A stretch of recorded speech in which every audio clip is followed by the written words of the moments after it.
Commander Jake Morrison looked out the window of his ship. Space was dark and quiet around Earth's outer colonies. He had been patrolling this area for 3 years now, and nothing exciting ever happened. That was about to change. A bright flash appeared in the distance. Then another.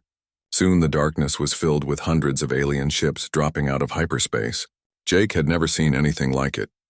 The ships were huge, dark, and covered in strange symbols that glowed red against their black hulls. "Sir, we're getting a message," said his communications officer, Lieutenant Amy Chen. "It's not from Earth, it's from somewhere else in the galaxy." Jake nodded. "Put it through." The voice that came through the speakers was calm but serious. "Attention, humans of Earth, this is the Galactic Council. We have been watching your species for many years. A great danger is coming to your worlds." Jake felt his heart beat faster.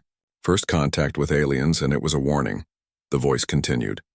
"The Zephyrian Empire is moving toward your space. They have destroyed 47 worlds and enslaved billions of beings. They do not talk. They do not make deals. They only conquer and destroy. You must leave your outer colonies now." The message ended. Jake stared at the alien fleet in the distance. Were these the Zephyrians the voice had warned about? Back on Earth, President Lisa Carter was in an emergency meeting. The best minds in the world sat around a large table in a secure room beneath Geneva. Admiral Paul Richards, the head of Earth's Space Forces, was showing pictures of the alien fleet. "The ships are massive," he said. "Our scouts report over 200 vessels. Some of them are 5 times larger than our biggest ships." Dr. Kate Williams, head of the Advanced Weapons Division, spoke up. "We've been preparing for this day for 50 years. Ever since we found that crashed ship in the Arctic, we've been building new technology.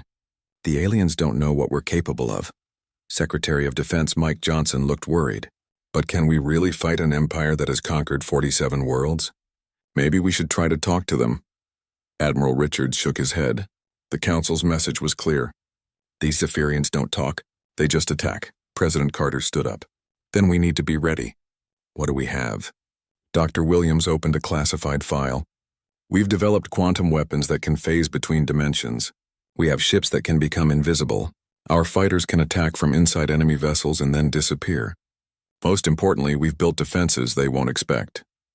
Meanwhile, Captain Steve Martinez was commanding the defense station near Mars when the first Zephyrian message arrived.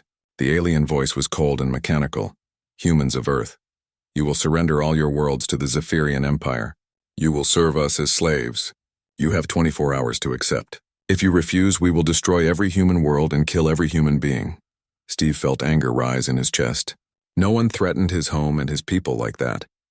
President Carter's response was broadcast to every human colony in the solar system. "The Zephyrian Empire has demanded our surrender. They want us to become their slaves. Earth's answer is simple: we do not kneel. We will not surrender. We will fight for our freedom and our right to exist." Across the human colonies, people watched the president's speech. Some were afraid. Others were angry. But most felt something else: determination. Humanity had faced dangers before and survived. They would survive this too. Admiral Paul Richards was in the war room coordinating the defense. Earth's fleet was much smaller than the enemy's, but they had advantages the aliens didn't know about. For 50 years, human scientists had been reverse engineering alien technology from that crashed ship. They had learned to manipulate space and time in ways that should have been impossible. Captain Amy Bennett commanded a small fleet near Jupiter. Her 30 ships looked tiny compared to the massive alien armada, but each one carried weapons that could punch through dimensions. The Zephyrians were about to learn that size wasn't everything. Lieutenant Sarah Mitchell sat in her fighter cockpit waiting for orders. Her ship, the Stingray, was unlike anything the aliens had ever seen. It could phase in and out of normal space, becoming invisible to their sensors. Its weapons could appear inside enemy ships without passing through their shields. On the Zephyrian flagship, Supreme Admiral Vextar studied reports about the humans. According to their intelligence, Earth was a young species that had barely learned to travel between stars. Their technology was primitive. Their ships were small and weak. "This should be an easy conquest. Begin the attack," Vextar ordered. "Show these humans the power of the Empire." The first wave of Zephyrian ships moved toward the human colonies. They expected to crush the pathetic human defense in hours. They were wrong. As the alien ships approached, Captain Bennett activated humanity's first surprise. Throughout the asteroid belt, ships that looked like simple mining vessels suddenly powered up massive weapons. Quantum torpedoes streaked through space, invisible to alien sensors until they hit their targets. The first Zephyrian cruiser exploded in a ball of fire, then another, and another. The aliens' shields, designed to stop conventional weapons, were useless against attacks that came from another dimension. Lieutenant Mitchell launched her fighter and activated its quantum cloak. Her ship disappeared from all sensors as she flew straight at the largest enemy vessel. At the last second, she fired her weapons, and they materialized inside the alien ship's bridge. The massive vessel spun out of control and crashed into two others. Admiral Vextar couldn't believe what he was seeing. His fleet was taking heavy casualties from a species that was supposed to be helpless. "How are they doing this?" he demanded. His science officer studied the readings. "Sir, their weapons seem to ignore our shields completely. They're using some form of dimensional manipulation that our sensors can't detect." By the end of the first day, the Zephyrian Empire had lost 30 ships. They had never suffered such losses from any species, especially not from one they thought was primitive. That night, Vextar sent an encrypted message to the Zephyrian Emperor. "The humans are not what we expected. They have weapons technology we don't understand. Request immediate reinforcements." The Emperor's reply was swift and angry. "Use the planet killers. Destroy their homeworld. Make an example that will be remembered across the galaxy." Admiral Vextar smiled coldly. The humans had surprised them once, but they wouldn't get another chance. The Empire's most powerful weapons were coming, and Earth would burn. 3 days later, space around Earth filled with even more alien ships. The second Zephyrian fleet had arrived, and this time they brought their most feared weapons. 3 enormous vessels, each the size of a small moon, moved slowly toward Earth. These were the planet killers, ancient weapons that could crack a world in half. Admiral Vextar stood on the bridge of his flagship, watching the massive weapons charge their main guns. Each planet killer carried enough power to destroy a star. Earth would be nothing but dust and debris in a few hours. "Sir," his weapons officer reported, "the planet killers will be ready to fire in 30 minutes. Should we give the humans one last chance to surrender?" Vextar's eyes were cold. "No, they chose to resist the Empire. Now they will pay the price. All worlds will see what happens to those who defy us." On Earth, people looked up at the sky with fear. The massive alien ships were visible even during the day, dark shapes that blocked out the sun. Most of the population had been moved to underground cities and space stations. But losing their homeworld would break their spirit. President Carter was in the deep command bunker watching the situation develop. "How long do we have?" Admiral Richards checked his instruments. 25 minutes before they can fire. All our people are in safe positions, but losing Earth will be a terrible blow." Dr. Williams spoke from her control station. "Not if our plan works. The aliens don't know what Earth really is." Colonel Jack Thompson was on the lunar base watching the planet killers through his telescope. The moon had been humanity's secret project for decades.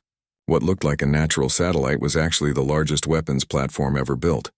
"All units, this is Earth Command," came Admiral Richards's voice over the radio. "Execute Protocol 7. Colonel Thompson smiled and pressed a series of buttons. All across the moon's surface, hidden panels slid open. Massive quantum cannons rose from secret silos. The moon wasn't just a base. It was a weapon. The first planet killer was still charging its main gun when the moon fired. A beam of pure dimensional energy struck the massive ship. For a moment, nothing seemed to happen. Then the entire vessel simply vanished, erased from existence by weapons that attacked reality itself. Admiral Vextar screamed in rage. "Impossible! How did they hide weapons in their moon?" The second planet killer managed to fire before the moon could target it. A beam of destruction lanced toward Earth, carrying enough energy to boil the oceans. But the beam never reached the planet. Instead, it struck an invisible barrier and bounced back at the Zephyrian fleet. 3 enemy cruisers were vaporized by their own planet killer's attack. Captain Dan Foster was commanding the stealth ship Ghostwalker, hidden in the shadow of an asteroid. His vessel was completely invisible to alien sensors, using technology that bent light and space around it. As the third planet killer turned to face the moon, Foster made his move. The Ghostwalker materialized right behind the massive weapon. Foster's crew had only seconds before the aliens detected them. "Fire the Singularity torpedo," he ordered. The torpedo was humanity's most dangerous weapon. It created a tiny black hole that consumed everything around it, The weapon punched through the planet killer's hull and exploded inside the ship's core. A black hole formed in the middle of the massive vessel, eating it from within. In minutes, the entire planet killer was gone. Dr. Rachel Stone watched the battle from Earth's command center. Her gravitational manipulation technology was turning the tide. With the push of a button, she could create gravity wells that trapped entire squadrons of enemy ships. The Zephyrians found themselves pulled into crushing forces they couldn't escape or understand. Gravity well forming around enemy battle group 7, she reported calmly. They're trapped. The aliens watched in horror as their ships were crushed like tin cans. Some tried to escape, but the artificial gravity field held them fast. Their hulls cracked and broke under forces that shouldn't exist. Lieutenant Commander Ben Clark led a squadron of quantum fighters through the enemy formation. His ships could phase in and out of normal space, appearing inside enemy vessels to fire their weapons, then disappearing before return fire could hit them. Blue Squadron, phase shift on my mark, he commanded. 3-2-1 mark. 12 human fighters vanished from normal space and reappeared inside the largest Zephyrian battleship. They fired their quantum weapons at the ship's power core, then phased back to normal space. The battleship exploded from within, its shields useless against an attack that came from inside. Admiral Vextar was losing control of his fleet. Ships that had dominated the galaxy for centuries were being destroyed by weapons that defied all known science. All units retreat to safe distance. We need to regroup and analyze their technology. But the humans weren't letting them escape easily. Captain Amy Bennett's fleet had been upgraded with new quantum drives that allowed them to chase the retreating aliens. Her ships could travel faster than light without using hyperspace, making them impossible to track or predict. Pursuit course plotted, her navigator reported. We can catch their rear guard before they jump to hyperspace. Do it, Bennett ordered. Let's show them that running won't save them. The human ships caught up with the fleeing Zephyrians just as they tried to escape. Quantum torpedoes tore through their hulls while dimensional weapons appeared inside their ships without warning. 10 more alien vessels were destroyed before the rest could jump away. Lieutenant Sarah Mitchell was chasing a damaged Zephyrian cruiser when something strange happened. The enemy ship's weapons turned on its own allies, destroying 2 other vessels before anyone could react. Command, this is Mitchell. The enemy ships are attacking each other. Dr. Angela Price smiled at her computer terminal deep in Earth's Cyber Warfare Center. The virus is working perfectly. I've managed to infect their computer systems through quantum entanglement. Their own ships are turning against them. The virus was designed to look like normal quantum interference, but once it infected a ship's computer, it gave Dr. Price complete control. She could turn their weapons against them, disable their shields, or even make their ships self-destruct. More infected ships began attacking their own fleets. Panic spread through the Zephyrian ranks as they realized they couldn't trust their own vessels. Some commanders ordered their crews to abandon ship rather than risk being turned against their allies. As the second day of battle ended, Admiral Vextar looked at his losses in disbelief. Half his fleet was gone, destroyed by weapons that shouldn't exist and tactics that made no sense. Worse, many of his remaining ships were infected with some kind of computer virus that could turn them into enemies at any moment. He sent another message to the Emperor. The humans have technology far beyond our understanding. They can manipulate space, time, and gravity. Their weapons ignore our shields. Their computer viruses can control our ships. We need to withdraw and study them before attempting another attack. The Emperor's response was furious. You are the greatest admiral in the Empire and you're being defeated by a primitive species? Use every weapon at your disposal. Activate the forbidden technologies if necessary. I don't care if you have to destroy half the galaxy. Humanity must be stopped. Admiral Vextar closed his eyes. The forbidden technologies hadn't been used in 1,000 years. They were weapons so dangerous that even the Empire feared them. But if the Emperor commanded it, he had no choice. Prepare the reality warpers, he told his science officer, and send word to all Zephyrian fleets in this sector. We're going to need everything we have. The real war was just beginning. 2 weeks after the battle at Earth, humanity was ready to take the fight to the enemy. Admiral Lisa Wong stood on the bridge of the newest human warship, the Retribution. Unlike the old ships that had defended Earth, this one was built specifically to hunt Zephyrians across the galaxy. Quantum jump complete, reported the navigation officer. We're now in Zephyrian space 300 light-years from Earth. Admiral Wong nodded. Begin scanning for enemy installations. It's time to show the Empire what happens when they threaten humanity. The Retribution wasn't alone. 50 human ships had jumped into different parts of Zephyrian territory at the same time. Each group had a specific target: military bases, supply depots, slave camps, and communication centers. The Empire had ruled through fear for centuries. Now they would learn what real fear felt like. Captain Neil Harper commanded the assault team heading for Zeph Prime, a mining world where the Empire kept thousands of alien slaves. His quantum commandos were elite soldiers equipped with phase technology that let them walk through walls and become invisible. Remember, Harper told his team as their ship approached the planet, our job is to free the slaves and destroy the mining operation. The Empire has been stealing resources from conquered worlds for too long. The human ship was invisible to Zephyrian sensors as it entered the planet's atmosphere. Harper and his 20 commandos phased through the ship's hull and dropped toward the surface, their bodies shifting between dimensions to avoid detection. The main prison compound was heavily guarded, with energy shields and automated weapons covering every approach. But the guards were watching for normal attacks, not soldiers who could walk through solid matter. Harper phased through the outer wall and appeared inside the guard station. The 2 Zephyrian soldiers never knew what hit them. His quantum rifle fired energy bolts that disrupted alien nervous systems, dropping them instantly without killing them. Guard station secured, he whispered into his radio, moving to free the prisoners. His commandos were already at work throughout the facility. They moved like ghosts, passing through walls and floors to reach the slave quarters. The prisoners, members of a dozen different alien species, looked up in amazement as human soldiers appeared out of thin air. Don't be afraid, Harper told them through his universal translator. We're here to help you. Earth has come to free you from the Empire. Meanwhile, Dr. Angela Price was working her magic from the Retribution's Cyber Warfare Center. Her computer virus had evolved since the battle at Earth. Now it could do more than just control enemy ships. It could infect entire planetary networks. I'm in their communication system, she reported, planting the virus now. Across Zeph Prime, Zephyrian computers began turning against their owners. Security systems opened all the prison doors. Defense platforms powered down. Communication arrays started broadcasting human messages instead of Empire propaganda.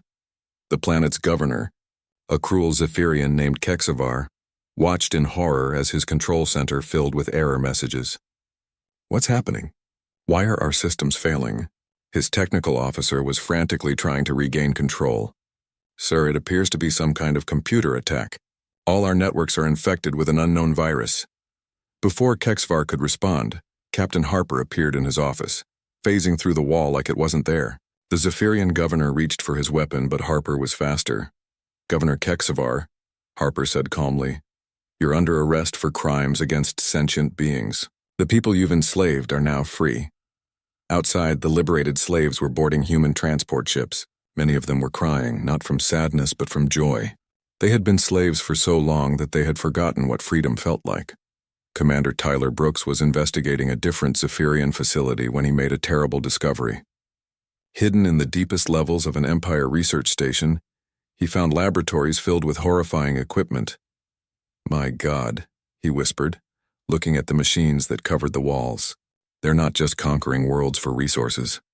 The equipment was designed to drain the life force from living beings. Thousands of aliens from conquered worlds were connected to these machines, their life energy being harvested to power Empire technology. The Zephyrians had been stealing the very souls of their victims. Dr. Kate Williams examined the data Brooks had transmitted. This explains how they've maintained their empire for so long. They're not just immortal because of advanced technology. They're literally feeding on the life force of entire species. President Carter's face was grim when she received the report. How many beings are connected to these machines? Millions, Dr. Williams replied. Maybe billions across the entire empire. This isn't just conquest. It's industrial-scale murder. The discovery changed everything. This wasn't just a war for human survival. It was a war to free every living being in Zephyrian space. General Karen Lewis coordinated the expanding war from Earth's Strategic Command Center. Reports were coming in from human fleets across the galaxy. World after world was being liberated from Empire control. Status report from all battle groups, she requested. Battle Group Alpha has secured the Rigel system, came the first report. 3 Zephyrian bases destroyed. 5,000 slaves freed. Battle Group Beta reports successful assault on the Vega shipyards, came another. Enemy fleet construction halted, workers liberated. Battle Group Gamma has taken the Altair communication hub, reported a third. We now control all Empire communications in this sector. Each victory brought new allies. The freed slaves joined the human cause eagerly, providing intelligence about Empire operations and helping to identify more targets. Species that had been enemies of each other for centuries united under humanity's leadership against their common oppressor. But the Empire wasn't finished. Admiral Vextar had received authorization to use the most dangerous weapons in Zephyrian arsenal. Reality warpers were ancient devices that could change the very fabric of space and time. They had been locked away for 1,000 years because they were too dangerous to use. Sir, his science officer said nervously, the reality warpers are ready, but I must warn you, these weapons don't just destroy matter. They can unmake entire star systems, erase them from existence completely. Vextar's eyes were filled with hate. The humans have turned half our empire against us. They've freed our slaves and destroyed our facilities. If we can't rule the galaxy, then we'll make sure no one can. The first reality warper was deployed near a human fleet led by Captain Susan Martinez. Her ships were investigating a Zephyrian research facility when space itself began to twist and bend around them. Captain, we're reading massive gravitational anomalies, her science officer reported. Space-time is becoming unstable. Martinez watched in horror as one of her escort ships simply vanished. Not destroyed, not blown up, but erased as if it had never existed. The reality warper was unmaking the very atoms that formed the vessel. All ships, emergency jump to hyperspace, she ordered. Get us out of here now. But 3 more ships disappeared before the fleet could escape. The reality warper had eaten them from existence, leaving no trace that they had ever been built. Dr. Kate Williams analyzed the sensor data from Martinez's escape. They're using weapons that attack reality itself. Our shields can't protect against something that erases matter from existence. President Carter felt fear for the first time since the war began. How do we fight weapons like that? We can't fight them directly, Dr. Williams admitted. But we might be able to neutralize them. The quantum field generators we use to protect Earth could potentially stabilize local space-time. Admiral Paul Richards was already planning the response. We need to get our field generators to every human fleet. If we can create stable reality zones, their weapons won't work. Meanwhile, across the galaxy, liberated worlds were declaring independence from the Empire. The Zephyrian grip on power was weakening with each passing day, but the Empire's leaders were preparing for one final, desperate gamble. The Zephyrian Emperor himself was coming to Earth with every remaining ship in his fleet, and all the reality warpers the Empire possessed. He would either crush humanity completely or destroy the entire solar system in the attempt. The final battle was coming, and the fate of the galaxy hung in the balance. The Zephyrian Emperor Zarketh had ruled his empire for over 1,000 years. He had conquered hundreds of worlds and enslaved billions of beings. No species had ever seriously threatened his power until now. As his massive fleet prepared to jump to Earth, he stood in his throne room aboard the super dreadnought Eternal Dominion. Your Majesty, Admiral Vextar said, the reality warpers are charged and ready.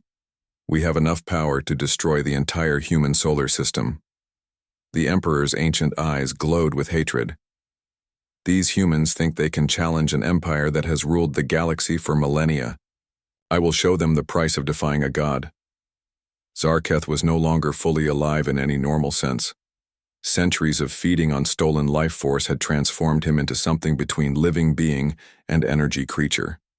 He could survive the destruction of his physical body and had done so many times, but his empire was his true immortality. Without it, he would fade into nothing. Prepare the fleet for the final jump, he commanded. We will end this war at its source.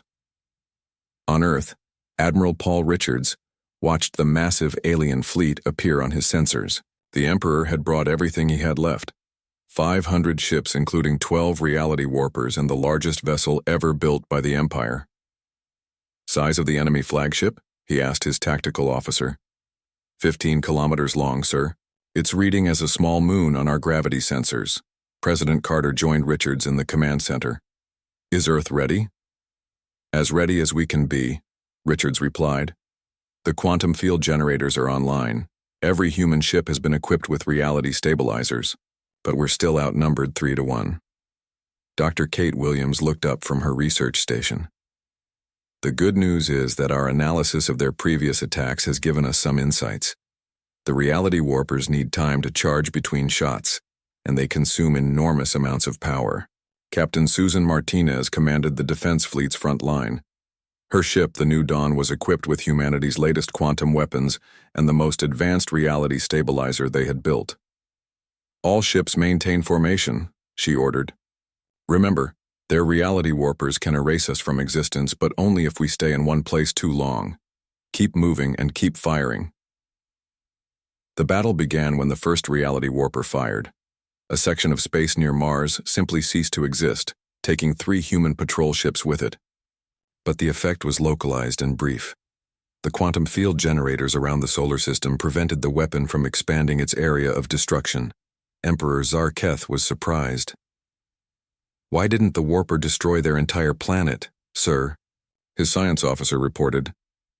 "They seem to have created some kind of quantum field that stabilizes local space-time. Our reality weapons are having reduced effect." The Emperor's rage was visible as energy crackled around his form. "Then we will destroy them ship by ship. Launch all fighters. Begin bombardment of their outer colonies." The space around Earth filled with energy beams and explosions as the 2 fleets clashed.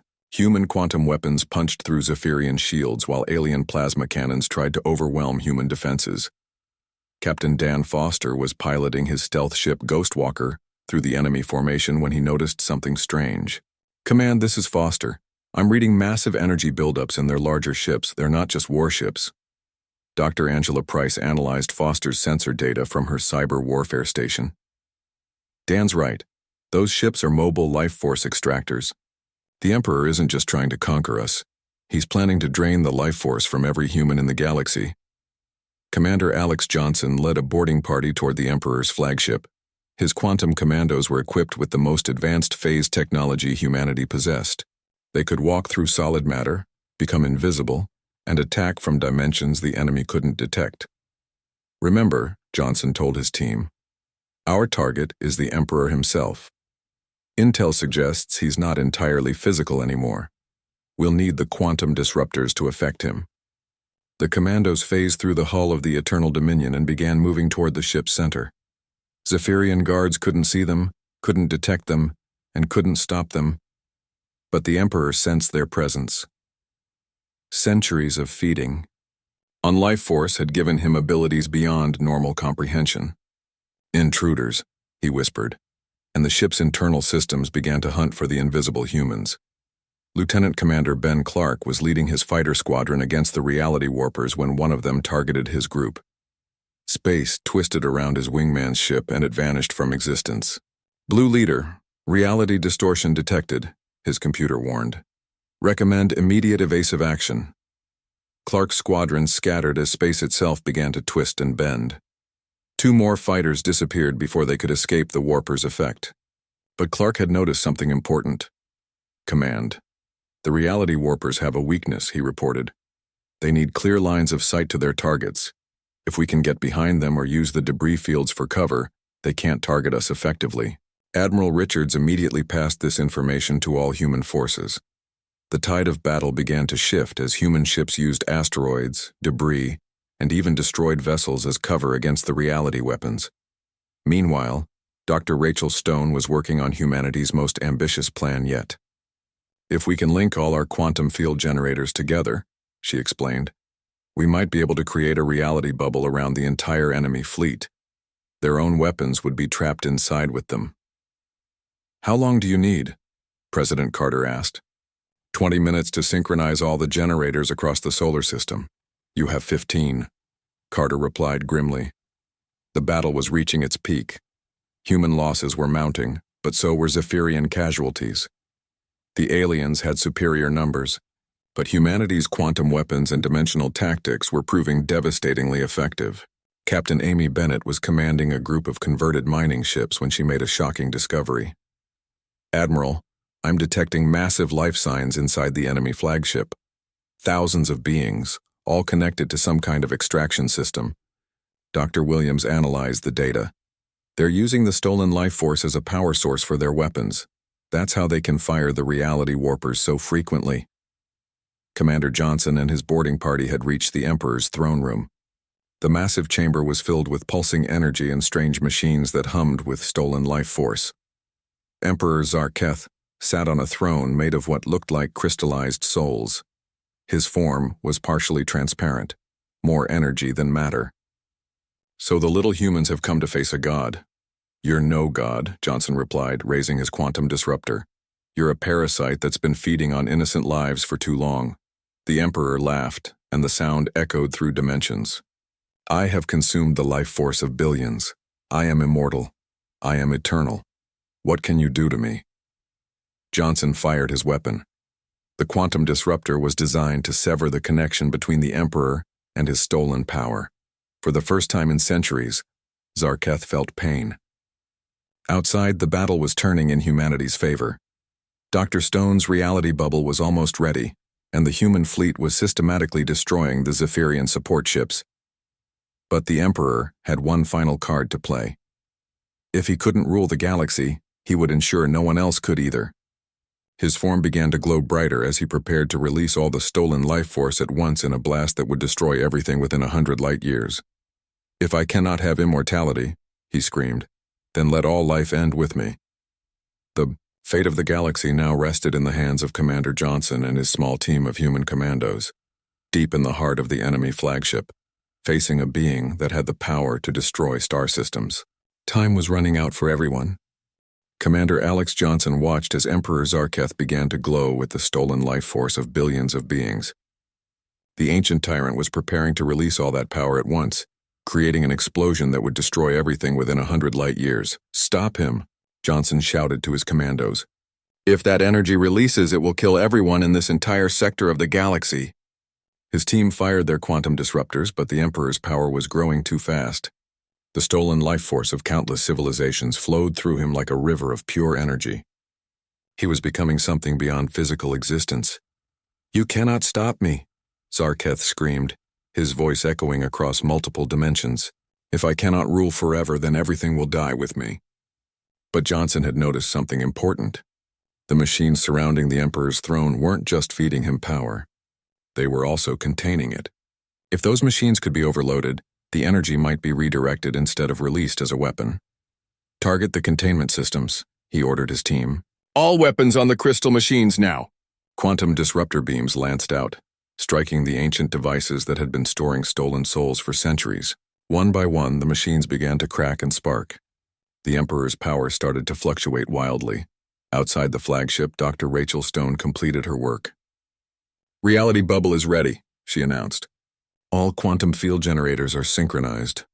Admiral Paul Richards didn't hesitate. Activate the field. Trap their entire fleet inside.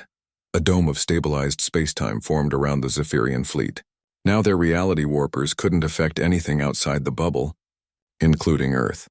If the Emperor's explosion happened, it would be contained within the field. Captain Susan Martinez led her squadron in a desperate attack on the remaining reality warpers. All ships focus fire on the weapon platforms. We need to reduce their firepower before they can break through the containment field. Human quantum torpedoes and dimensional weapons tore into the alien vessels. Without the protection of unstable spacetime, the Zephyrian ships were vulnerable to humanity's advanced technology. Inside the flagship, the Emperor's form was becoming more unstable as his containment systems failed. The stolen life force was no longer under his control. It was flowing out of him and back to where it belonged. Commander Johnson felt a strange sensation as waves of energy passed through him. All around the galaxy, beings who had been drained by the Empire's machines began to stir. On thousands of worlds, the oppressed started to remember what freedom felt like. The life force is returning to its rightful owners, Dr. Kate Williams observed from her monitoring station on Earth. We're detecting massive changes in the psychic background of the entire galaxy. Emperor Zarketh realized what was happening and screamed in rage. No, that power is mine. I have ruled for 1,000 years. I am immortal. But his immortality had been based on stolen life. As that life returned to its original owners, his ancient body began to age rapidly. 1,000 years of decay caught up with him in moments. Lieutenant Sarah Mitchell was piloting her quantum fighter through the enemy fleet when she saw something amazing. Zephyrian ships were shutting down their weapons and surrendering. Their crews, no longer under the Emperor's psychic control, were laying down their arms. "Command, this is Mitchell. The enemy fleet is standing down. They're broadcasting surrender signals." Across the galaxy, the same thing was happening. Without the Emperor's stolen power maintaining his control over their minds, the Zephyrian people were free to make their own choices. Most of them chose to end the war. Admiral Vextar stood on his bridge, watching his instruments as ship after ship in his fleet powered down their weapons. "Sir," his communications officer reported, "we're receiving surrender requests from 70% of our vessels. Their crews are refusing to fight." For the first time in his career, Vextar felt something other than loyalty to the Empire. The psychic chains that had bound him to the Emperor's will were breaking. He looked around his bridge and saw his crew waiting for orders. "Open a channel to the human fleet," he said quietly. Admiral Richards received the transmission with surprise. "This is Admiral Vextar of the Zephyrian Empire. I wish to discuss surrender terms." Inside the Emperor's throne room, Zarketh was aging rapidly as his stolen power left him. His form, which had been sustained by the life force of billions, was crumbling. "This cannot be," he whispered, his voice growing weaker. "I am eternal. I am a god." Commander Johnson stepped forward, his quantum disruptor still aimed at the dying tyrant. "You're not a god. You're just a very old criminal who finally got caught." The Emperor made one final attempt to strike back, but his remaining power was too weak. Johnson's weapon disrupted the last of his stolen energy, and Zarketh collapsed. The ancient tyrant who had ruled the galaxy for 1,000 years was finally dead. The moment the Emperor died, every being he had enslaved felt a weight lift from their minds. On thousands of worlds, former slaves looked up at the sky and knew somehow that they were free. Captain Neil Harper was on the liberated world of Zeph Prime when it happened. The alien prisoners he had freed began to celebrate as news of the Emperor's death spread. Different species that had been enemies for centuries embraced each other as friends. "This is Harper to all human forces," he broadcast. "The war is over. The Emperor is dead. The galaxy is free." President Carter stood before the newly formed Galactic Liberation Council 3 months later. Representatives from hundreds of worlds, many of them former Zephyrian colonies, had gathered on Earth to build a new future. "The Zephyrian Empire is gone," she announced. "In its place, we will build something better. A confederation of free worlds, where no single species can dominate others." The Council's first law banned the use of life force extraction technology. The machines that had powered the Empire for centuries were destroyed, their evil eliminated forever. Admiral Lisa Wong commanded the joint fleet that was now patrolling the galaxy.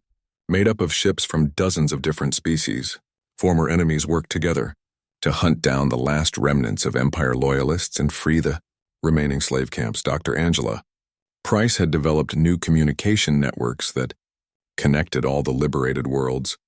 Instead of the Empire's propaganda, the networks now carried messages of hope, cooperation, and mutual aid. Commander Alex Johnson was promoted to Admiral and placed in charge of the new Galactic Defense Force. His first order was to establish training programs where humans could teach other species about quantum technology, while learning about their scientific achievements in return. The war had ended, but the peace was just beginning. Earth had not only defended itself against a galactic empire, but had liberated an entire galaxy from tyranny. Captain Jake Morrison, who had been there at the beginning when the first alien fleet arrived, now commanded a mixed crew of humans and former Zephyrians exploring unknown regions of space. They were mapping new worlds and making contact with civilizations that had hidden from the Empire for centuries. "Status report," Morrison asked his Zephyrian navigation officer, a former Imperial soldier who had become one of his most trusted crew members. "New system detected, Captain. 3 habitable worlds, no signs of hostile activity." Morrison smiled. "Then let's go introduce ourselves. The galaxy is a big place, and there are still friends out there we haven't met yet." As the exploration ship jumped to hyperspace, Earth's sun shone down on a world that had become the center of a new age of freedom and cooperation. The Empire had been warned not to touch Earth. They had ignored the warning and paid the ultimate price, but from their fall had risen something better. A galaxy where all beings could live free, work together, and reach for the stars without fear. The age of empire was over.